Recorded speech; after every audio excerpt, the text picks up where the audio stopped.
Hi everyone, my name is Petra. I am a wife and mother of two. My mom also lives here, so daughter. So welcome to my kitchen. Hi, I'm Raki, and I am a personal trainer and a nutrition coach, and I'm with Commit to Fit with Raki. And today we're in Petra's kitchen to talk about what do we need to do as in our everyday lives to try to stay committed to living a healthy lifestyle and eating properly while having children and a husband, and in Petra's case, a mom, and work every day. And how do we fit that in and get all that we need out of our nutrition? So let's get started. Which cupboard are we going into? I'm going to start with the refrigerator. All right. So let's start with the refrigerator. So we're starting with the fridge because it's the part of the kitchen that has the perishable items. So the things that will expire quickly and you want to eat quickly and you don't have time to store a whole lot of. Remember, Petra is a mother of two. Okay, so let's start with fruits. Good idea for that sweet tooth. Now, here we go. It's for when we're baking. Okay, It's a so West Indian home. So this is a West Indian home, and these are cherries, but these should not be your snackable cherries. No, it's okay, not. It should be fresh cherries. All this cut up fruit Yes. should also be only reserved for when For you're baking. baking your fruit. We'll talk about eating. Wait, fruit so we later. can bake? We can bake, but within moderation. So we have to still be regular people. Now let's go about. Here are our vegetables, and good variety of vegetables are snap peas, green peas, lettuce. Oh yeah, the kids. Hot dog buns, but these are for the kids. Good choices: almond milk, and here are some lactate milk, and not such a good choice, the evaporated milk. So apart from that, Petra's refrigerator is a very good sample of what you would typically see in your day-to-day fridge. Now, what I would suggest for Petra to make her life a little bit more easy is to decide, okay, what are the kids stuff? What are the adults things? Kids have a higher metabolism than we do, and they move a lot more than we do, and we want to make sure that we're not snacking on the high sugar content kid snacks, and we're snacking on the more sensible things geared towards adults. Now remember though, not too much of the high sugary snacks. Yes. And I like that there's fruit and not more fruit cups. There's yogurt. This fridge is pretty balanced. Good job, Petra. It's syrup, so I don't But this, and again, the syrup, this again, it's a normal family. You have two children. I will expect to see a refrigerator like this. There's not a whole lot of processed foods in there, not a whole lot of frozen dinners. So I'm assuming with all the fresh vegetables and food that's in there that most of the home cooked meals are fresh meals, which is what we're looking for.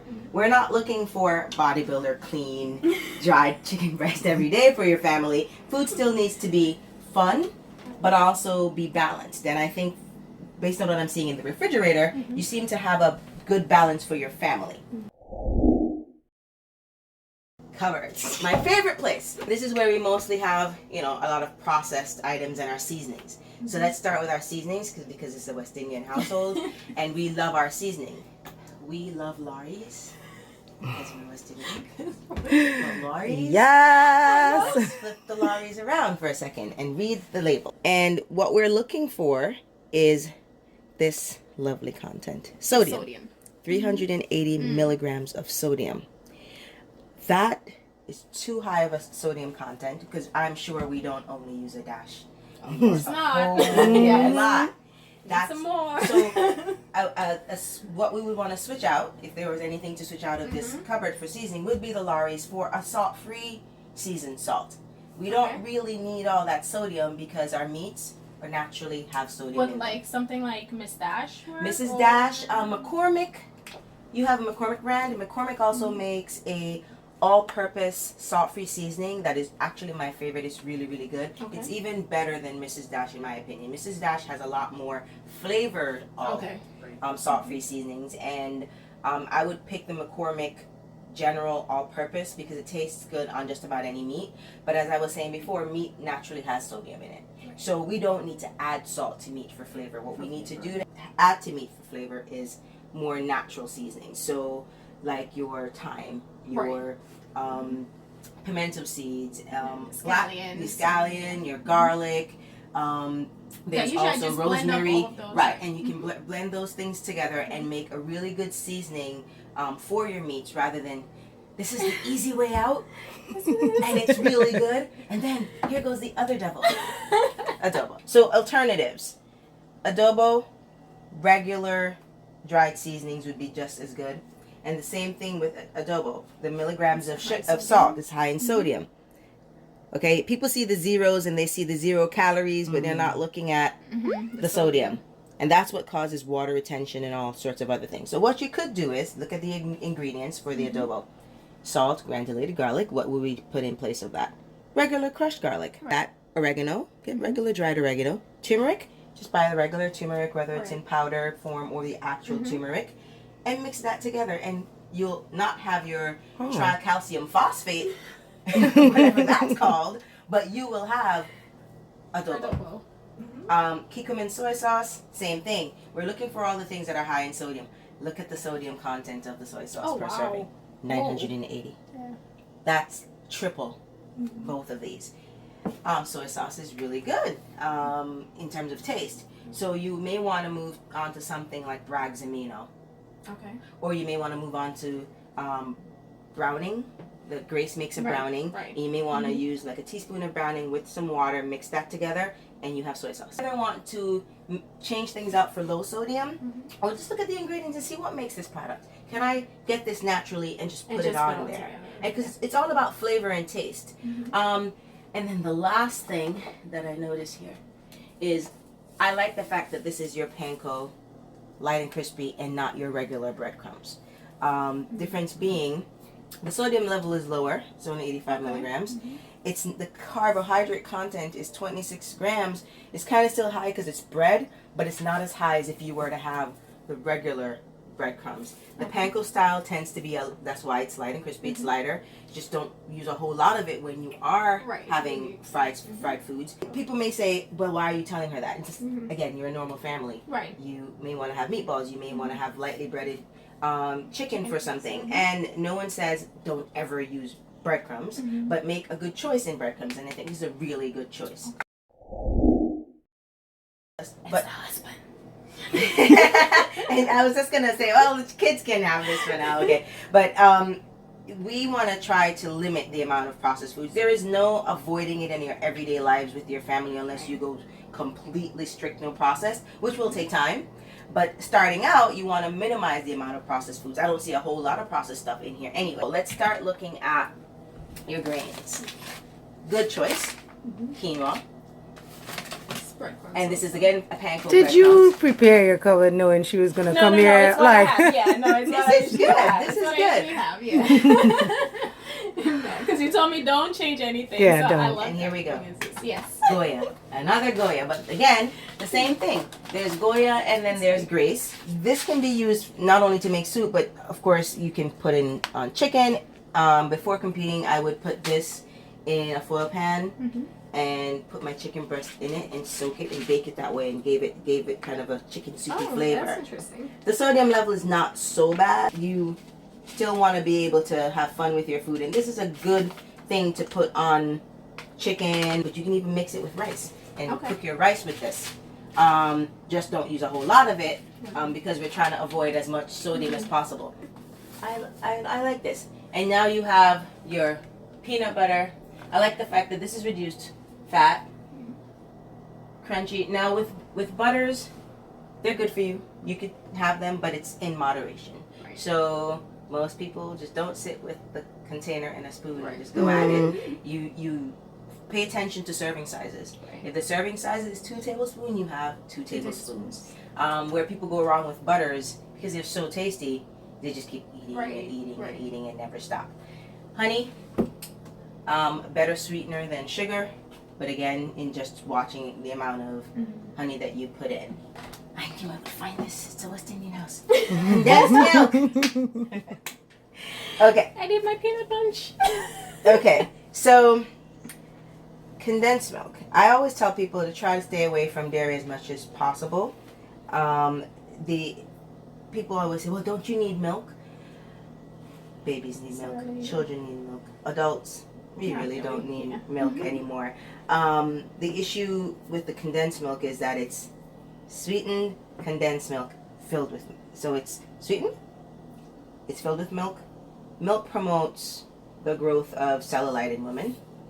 When I have so much. And so we want to minimize how much dairy we have, not just milk, but cheese and all of that. Okay. We don't need as much as we think we need as children do as adults. So the fact that this is sweetened, it spikes your glucose level because it's really, I used to have this a lot as a child, to pour it out in my hand and eat it. Put right? it in my cornflakes. Exactly. Oh my Exactly. Those are the gosh. things you used to do as a Put child. my cornflakes on top But of it's it. super, super sweet. So you want to be careful about how you use this. And if you are going to use it, this is one thing I would actually throw in the garbage out of everything there, because that's the milk and the sugar is Yeah, it's just bad combination. Covered. Okay, Mm.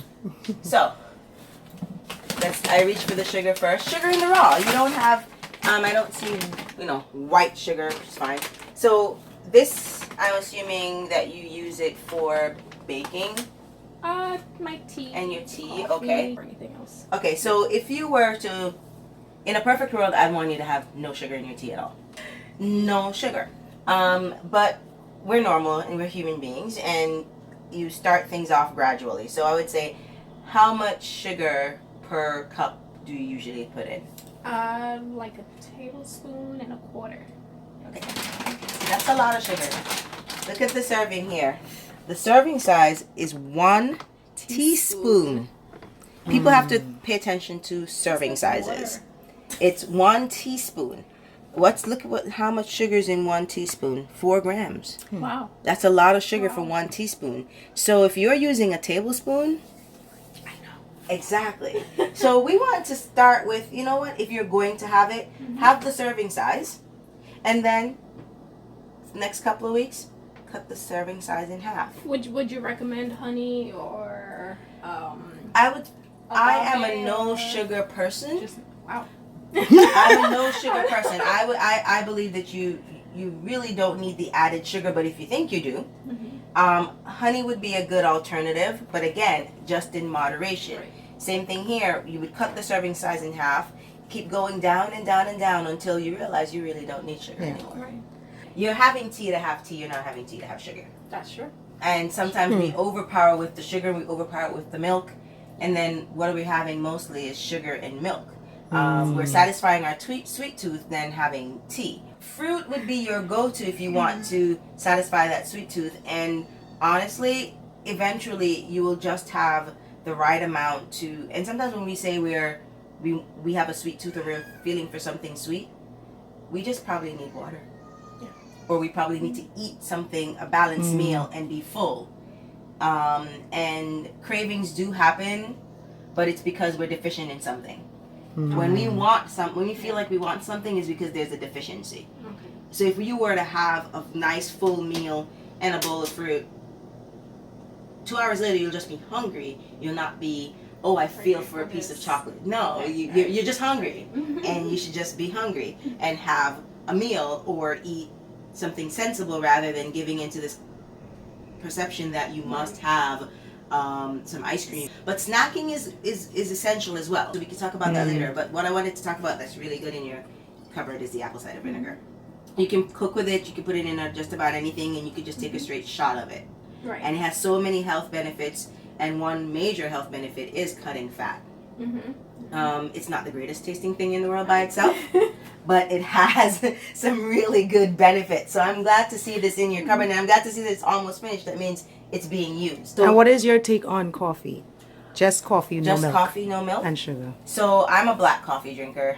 No milk, no sugar, no nothing. No Based on what you were sweeteners, saying before, it just makes sense. right? So, but that's a hard transition for people who are going from coffee with milk or coffee with a sweetener. So I would say start out with One of them. less milk, then switch to a lower fat milk to 2% to 1%, until you get down to almost no milk in your coffee or just none, because eventually your body will not have the need to have that dairy anymore. Same thing with sugar.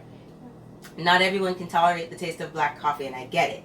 So whatever you need to still have your coffee and enjoy it, but just reduce the amount.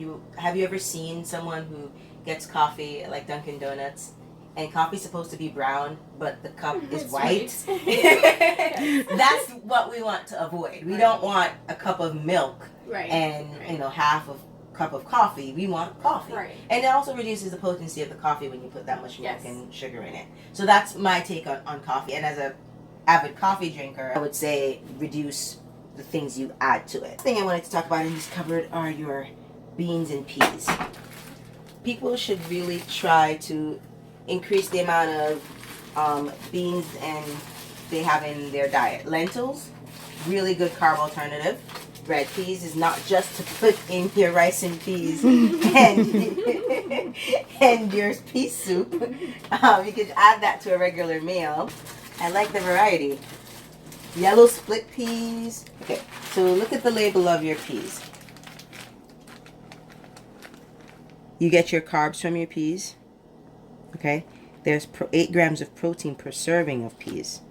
Well, these are beans, and this is the biggest part of your nutrition from beans is your dietary fiber. We need fiber. A lot of us think that we can only get fiber from fruits and vegetables, mainly vegetables. But beans, peas, they do give us a whole lot of fiber. That's why a lot of people run to the bathroom. Yes. So I like the fact that you have a wide variety of beans and peas, and because it means you're getting a good source of fiber, and that helps in aiding digestion. As a matter of fact, here we go. There is no sodium. The saturated fat and trans fat content is 0. So you're getting your full-blown nutrition from your peas and beans. You're getting all your carbohydrates. You're getting your dietary fiber. There's very little to no sugar in the beans and peas, sodium and saturated fat. So beans and peas are really good for you. That's why a lot of vegetarians and vegans go with beans and peas, because also it gives them a lot of, gives them not a whole lot of protein, but depending on the type of beans, for example, lentils. Lentils are one of my favorites, and 11 grams of protein from one serving of lentils. It's a lot of protein from beans. All right, and the last thing I wanted to take a look at, the cereals. Okay. Well, this is empty. So it's empty. That means someone ate it. Yeah, it was the last one this morning. I just didn't throw the box away. Okay, so let's start with the cereals and who eats what in the house. So the Cheerios are the kids. Okay. The Lucky Charms is actually my husband. And the Honey Bunches of Oats, that's actually also my husband and the kids. Mm-hmm. The cornflakes is me. Okay. So let's talk about adult cereal versus kid cereal. So kids get a pass when it comes to cereal, but let's not give them cereal all day, every day. So one bowl, maybe a second one for the day is good enough for them, because these cereals are loaded with sugar. So one serving is 3/4 of a cup. No one eats 3/4 of a cup of cereal. That's just not true. People eat at least 2 cups of cereal in a cereal bowl. Mm-hmm. And so here we go.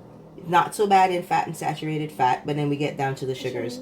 So every 3/4 of a cup is 10 grams of sugar. Mm-hmm. We eat on average maybe 2 or more cups of sugar, because you're thinking about a measuring cup size. Mm-hmm. We eat more than that. We eat more than 2. So that is 10 grams per.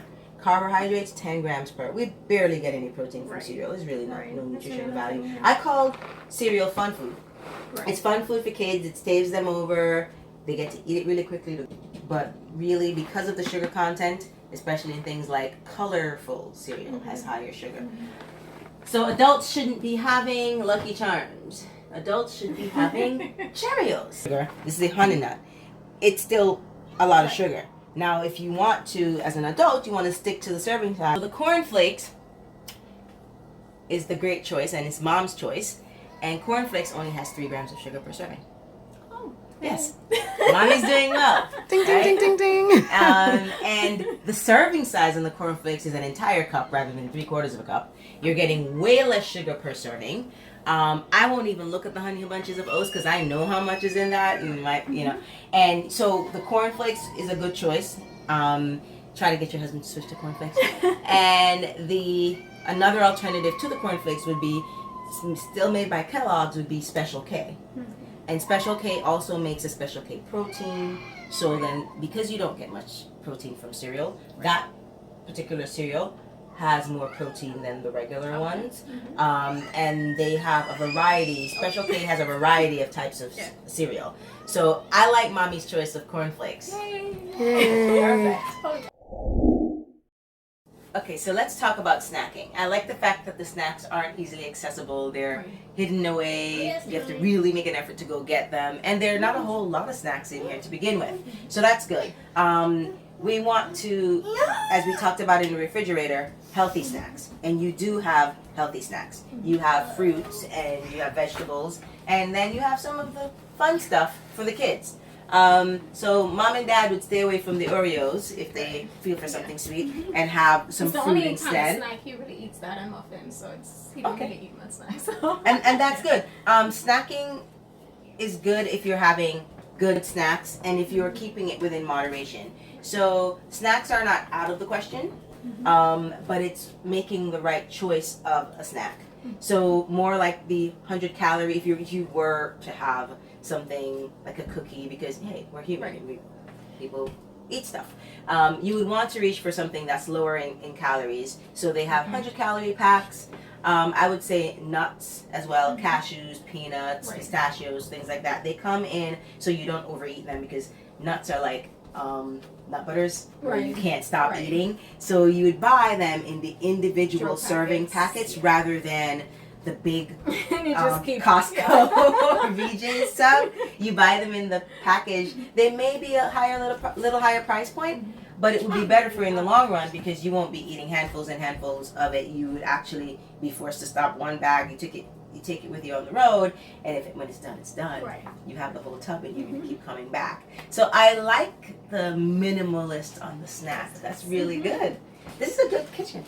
It's our Radio Kitchen episode for today. Thanks to Raquel and thanks to Petra for opening the space and just helping you all become a little more knowledgeable about making healthier choices. What I did learn is to pay attention to those labels. Please pay attention to the sodium and the sugar content. I also remember hearing her saying pay attention to the serving size. So don't just eat and go on an emotional binge. Just make sure you pay attention. That's all it is, mindfulness. I just want to thank these two again and the family, that's sort of precious little kids. Thank you so much for having us in this space, and look forward to seeing you